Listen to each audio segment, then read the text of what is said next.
Jees, eli miten näitä valoja vaihdellaan. Eli mennään tänne taakse.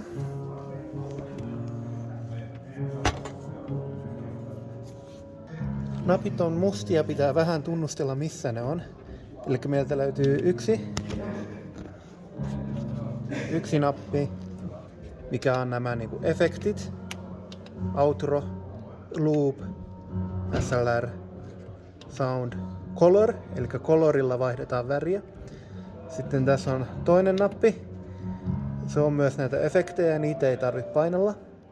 Löytyy kolmas nappi, eli näillä kolmannella ja neljännellä värillä voidaan vaihtaa väriä.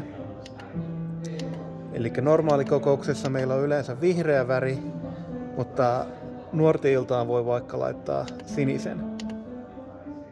Ja kun me ollaan tässä ihan oikealla, niin muuttuu myös punaiseksi tämä. Eli siellä näkyy S6. Eli ensimmäinen nappi, niin sillä vaihdetaan efektejä. Ja kun on color, niin 3. ja 4. No jos ei heti mene, niin painaa toista. Ja sitten menee 3. ja 4, niin se vaihtaa väriä.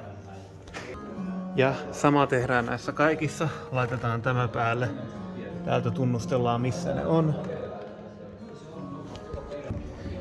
Ja täältä löytyy tämä 3. 1, 2, 3.